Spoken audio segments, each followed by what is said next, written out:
Mesdames, Messieurs, bienvenue sur Africa TV. Définir, selon le Robert, revient à déterminer par une formule précise l'ensemble des éléments reconnaissables ou qui appartiennent à un concept. Et dans ce sens, le dit concept devient reconnaissable, bien identifiable à partir des critères définitionnels qui lui sont appliqués à partir des outils de son domaine d'intervention. Depuis sa grande vogue des années 50, la notion d'investissement a régulièrement fait l'objet de sollicitations définitionnelles. Et jusqu'ici, le seul consensus se retrouve autour de l'énumération des faits ou des phénomènes assimilables à un investissement.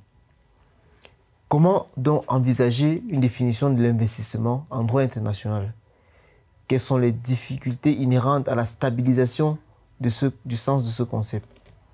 Pour engager la discussion sur ce sujet, nous recevons Emmanuel Neck, docteur en droit international, expert en droit des investissements, affilié à l'Université de Paris 12. Bonsoir Emmanuel. Bonsoir. Qu'entend-on par investissement? Investissement, c'est, pour parler comme Arnaud de Nanteuil, c'est une notion introuvable. On ne sait même pas qu'est-ce que c'est qu'un investissement. L'investissement, comme vous l'avez dit d'entrée de jeu, c'est une énumération de faits, une énumération de ce qu'on peut entendre par investissement. Mais conceptuellement, en droit international, qu'est-ce qu'un investissement? On ne saurait le savoir. C'est un très, très grand mystère.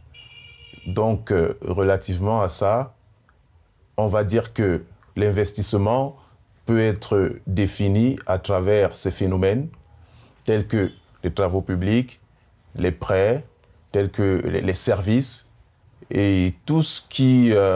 une foule de choses qui peut être compris dans un contrat qu'on appelle pas dans un contrat, mais plutôt dans un traité, le traité bilatéral d'investissement. Si l'on s'en tient à la définition du dictionnaire davantage de Robert, selon laquelle définir revient à identifier, ou mieux, à préciser l'ensemble des caractères qui appartiennent à un concept. Comment appréhender la notion d'investissement?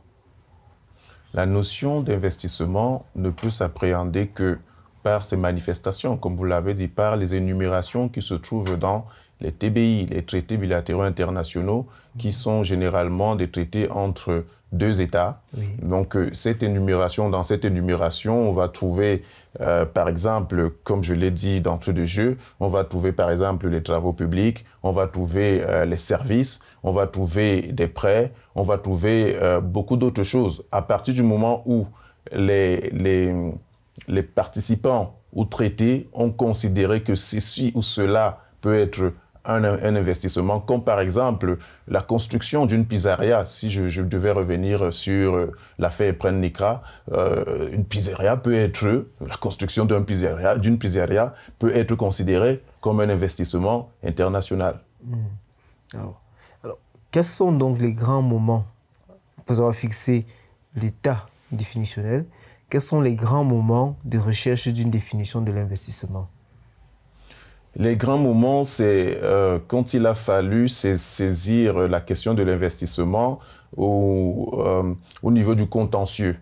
Donc, lorsque l'ONU s'est vraiment penché sur la question à travers la Banque mondiale, donc il a été nécessaire de mettre sur pied un centre de règlement des différends relatifs aux investissements qu'on appelle le CIRDI. Et pour cela, il fallait bien qu'on sache qu'est-ce que c'est qu'un investissement.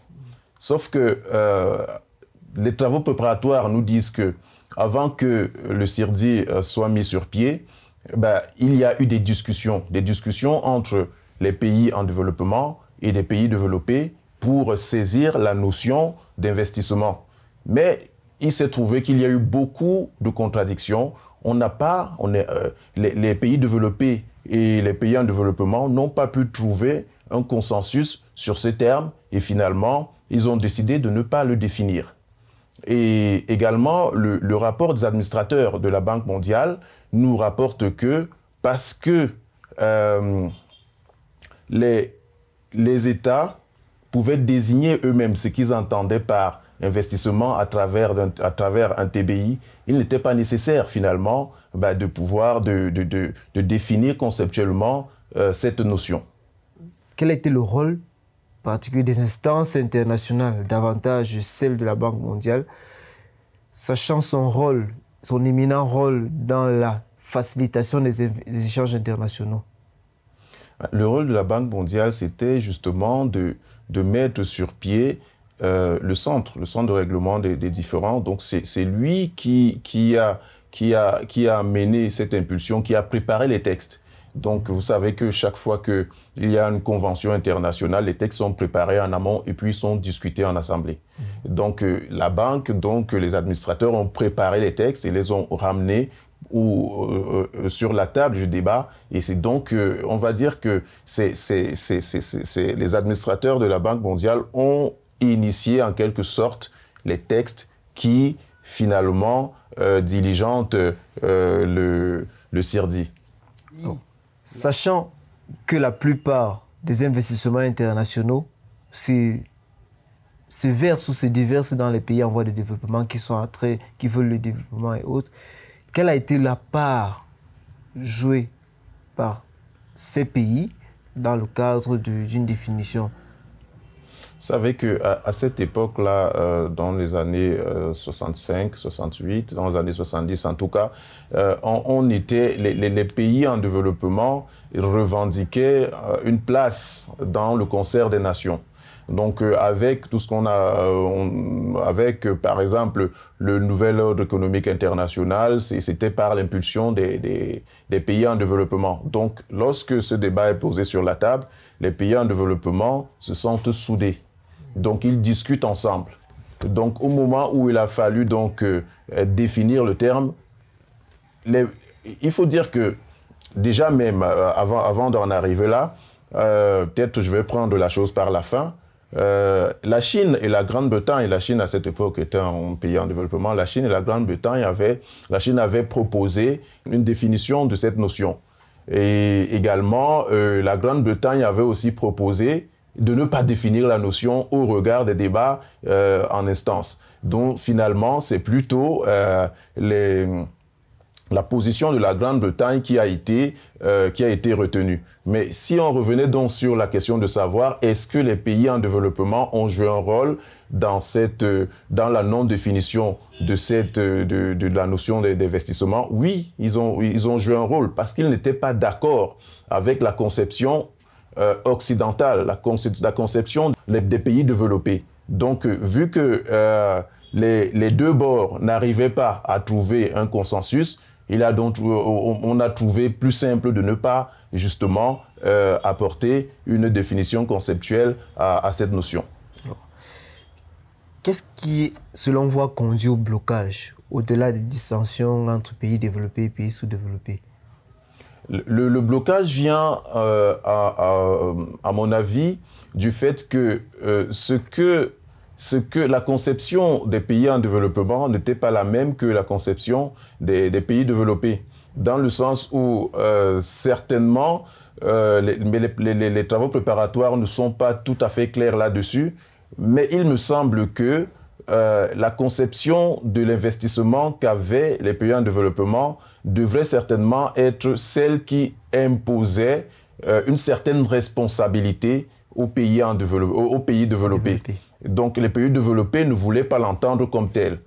Relativement à ça, vu que justement, il fallait que les investisseurs étrangers aient une certaine responsabilité sur le développement, c'est-à-dire peut-être même une responsabilité qui pouvait les porter devant les prétoires internationaux, n'ont pas voulu justement que cette notion soit définie.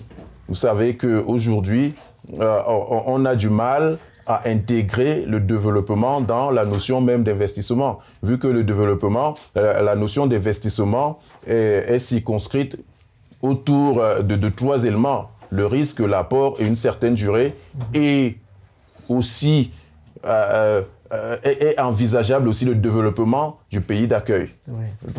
Donc je pense que les conceptions étaient vraiment divergentes, qu'on ne pouvait pas tomber d'accord sur une définition conceptuelle de cette notion. Les 4 éléments que vous venez de citer sont l'œuvre de la jurisprudence arbitrale davantage. Pouvez-vous préciser clairement comment est-ce que c'est construit ou bien c'est forgé cet éclairage jurisprudentiel, cet éclairage arbitral?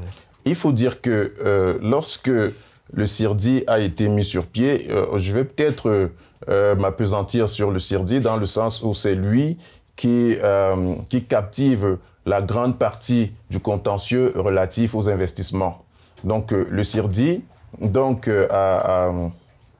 à cette époque-là, n'était en tout cas saisi que par un contrat ou une clause compromissoire. Il n'y avait pas de problème. Sur la base de l'article 25. Sur la base de l'article 25, il n'y avait pas de problème à partir du moment où il y avait une entente entre les parties avant de se retrouver devant le CIRDI.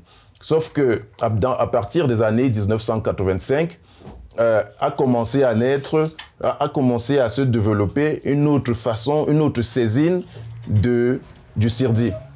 Alors, au moyen d'un consentement dissocié. On a commencé par exemple à trouver l'engagement d'un État auprès du CIRDI à partir de sa loi nationale.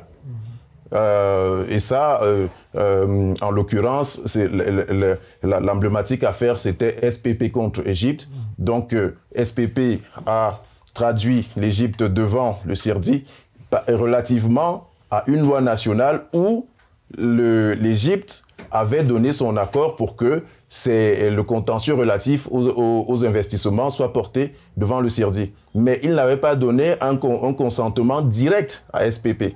Donc, on est parti chercher dans la loi nationale. Et plus tard, vers les années 90, avec donc l'affaire AAPL contre Sri Lanka, on a trouvé maintenant un moyen de traduire un pays ou alors un État qui recevait un investissement devant le CIRDI au moyen d'un traité, un traité bilatéral. Donc, dès ce moment-là, les choses changent. Parce que pendant plus de 25 ans, à peu près 25 ans, tout était correct, dont le fait qu'on n'avait pas donné une définition conceptuelle à l'investissement, ça ne posait pas de problème. Mais dès ces années-là, à partir des années 90 et plus tard même vers la fin des années 90, en 1997, l'affaire FedEx contre Venezuela a posé clairement la problématique de la définition de l'investissement. Donc, dès ce moment-là, les choses ont changé et donc on est arrivé à une autre façon d'envisager le règlement des différends relatifs aux investissements. Après, donc, les années 97, en 2001, toujours sous l'égide du CIRDI, le CIRDI a finalement trouvé une parade en définissant l'investissement à travers 3 critères. Comme nous l'avons dit d'entrée de jeu, c'est-à-dire l'apport, le risque, une certaine durée et quelque part aussi le développement du pays d'accueil. Vous releviez tout à l'heure, cher Emmanuel, qu'il y avait des disparités idéologiques certainement entre les pays développés et les pays sous-développés dans la clarification du concept d'investissement. L'Afrique, dont l'essentiel des pays est constitué des pays en voie de développement, a certainement aussi sa part de rôle à jouer dans ce sens. Quel serait le socle sur lequel l'Afrique ou bien les pays africains devraient se baser pour pouvoir porter le débat ou alors identifier la notion d'investissement dans leur sens, selon leur compréhension? C'est d'abord l'union des pays africains. L'union, même pas simplement des pays africains, mais des pays en développement qui doivent parler d'une seule voix. C'est-à-dire défendre la même philosophie. Parce qu'aujourd'hui, les pays en développement, et même surtout même ceux qui sont en Afrique, ne parlent pas d'une seule voix. Il faut qu'il y ait qu'il y ait une entente parmi les pays en développement pour imposer, ou alors même pas imposer, peut-être amener à la négociation, afin que la notion d'investissement soit envisagée selon la philosophie des pays en développement. Il faut savoir que les pays en développement sont plus nombreux que les pays développés.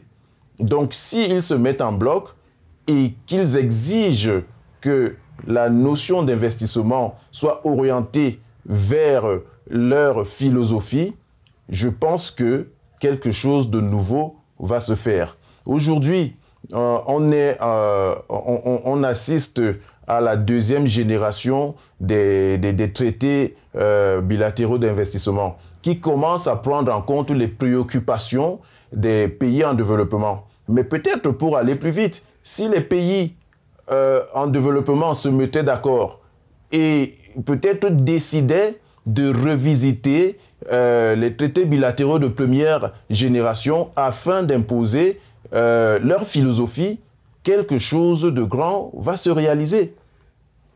Clairement, à partir de quel moment est-ce qu'on parle de nouveaux traités bilatéraux d'investissement?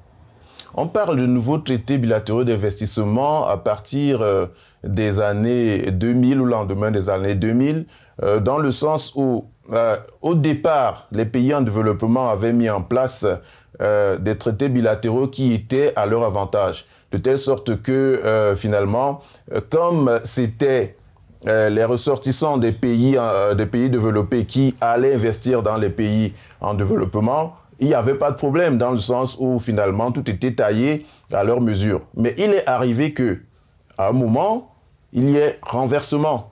Les pays développés aujourd'hui, ils reçoivent aussi des investissements étrangers. Donc, finalement, il y a en quelque sorte comme un balancement.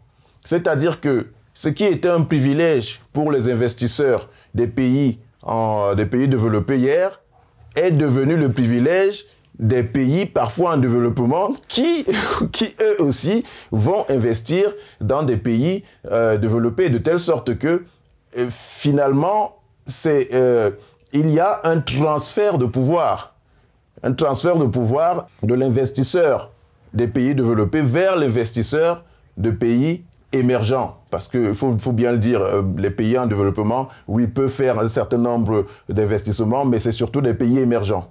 Donc, il y a donc ce transfert de telle sorte qu'aujourd'hui, ces pays donc, reçoivent les contre-coups des traités bilatéraux d'investissement qu'ils ont donc conclus hier. Eux-mêmes. D'où donc ils ont amorcé donc, une révision de ces traités. Cela est parti avec justement la vision des États-Unis et du Canada qui ont fait les frais de leurs traités bilatéraux d'investissement. Alors, si nous sommes au début des années 2000, c'est la période de lancement des objectifs du millénaire pour le développement, oui. Cela signifie que c'est certainement à l'initiative toujours des pays développés que la philosophie ou bien la logique antérieure des traités bilatéraux a été changée. Mais les pays sous-développés ou alors les pays émergents, également, quels seraient les leviers qui peuvent mobiliser pour pouvoir porter la voix haute en dehors de l'Union? Ces leviers... C'est juste le plaidoyer, un lobbying, juste ça? Oui, le plaidoyer, le lobbying, mais surtout l'Union. L'Union. C'est-à-dire l'Union fait la force. Pourquoi on est arrivé au nouvel ordre économique international? C'est qu'à un moment donné, les pays en développement se sont mis en bloc et ont revendiqué. Ils ont revendiqué férocement le nouvel ordre économique international. Ils ne l'avaient pas fait, on ne l'aurait pas connu. Mais depuis les années 70, on ne voit plus rien. Les pays en développement, ils ne sont plus... ils n'ont plus la même cohésion, ils n'ont plus la même philosophie. Certains se sont repliés en eux-mêmes, se trouvant peut-être mieux lotis que certains autres pays en développement, parce qu'il faut savoir que parmi les pays en développement, il y a aussi les pays les plus pauvres. Voilà, il y a donc cette discrimination qui fait que certains ne se sentent pas trop concernés par les problèmes des autres. Mais s'ils se mettaient tous ensemble, s'ils formaient un même bloc, comme au lendemain de l'indépendance, où ils voulaient avoir une voix portante au concert des nations, il y a beaucoup de choses qui changeraient. Et je pense que les pays en développement ont intérêt à ce que cela arrive, à parler d'une seule et même voix. Alors, quelle perspective envisagez-vous par rapport à la conceptualisation de l'investissement? La perspective, alors au niveau des perspectives, ce serait vraiment difficile d'arriver à conceptualiser cette notion, dans le sens où déjà la conception même de cette notion était mal partie.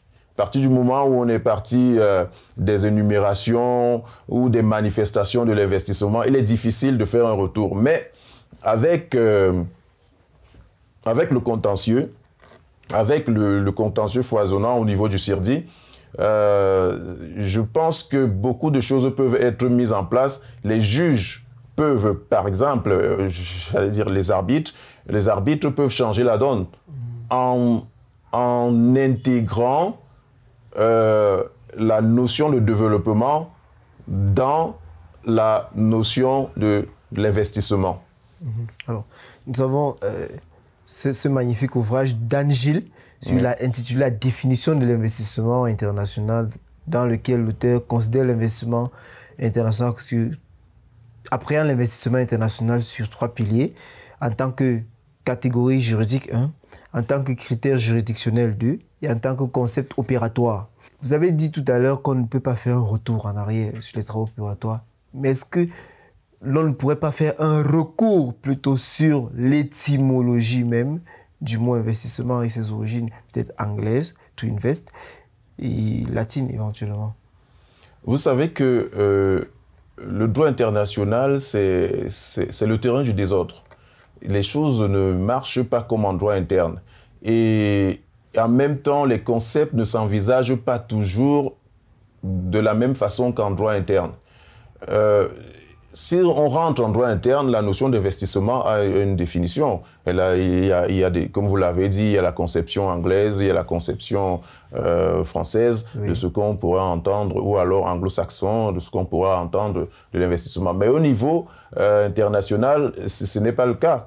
Comme on parlait tout à l'heure, il a fallu qu'il y ait une assemblée, un concert des nations pour savoir qu'est-ce qu'on pouvait entendre par investissement. Et ils n'ont pas pu tomber d'accord sur ce concept. À partir de ce moment, on ne peut pas aujourd'hui avoir ou espérer même avoir une définition de ce concept dans le sens où c'est mal parti. Aujourd'hui, il faut simplement aménager dans le sens de pouvoir équilibrer les droits et devoirs de l'investisseur et du pays récepteur de l'investissement. Il ne faut pas qu'il y ait un déséquilibre comme cela a été fait dans les traités bilatéraux de première génération. D'accord. Pour finir, quels sont les auteurs que vous conseillez à nos téléspectateurs pour bien saisir les enjeux de la définition du concept d'investissement? Vous avez convoqué tout à l'heure Anne Gilles. Moi, je pourrais aussi peut-être convoquer Emmanuel Gaillard, Sébastien Mancio. C'est des grands auteurs qui ont fait pas mal, de réflexions sur la notion. En les lisant, vous pourrez, ou alors l'auditeur pourra trouver d'autres penseurs qui ont été mis en avant par ces différents auteurs que je viens de citer. Mesdames, Messieurs, nous espérons que cet entretien vous a davantage nourri sur les difficultés inhérentes à la conceptualisation de l'investissement en droit international. À bientôt sur Wafrica TV.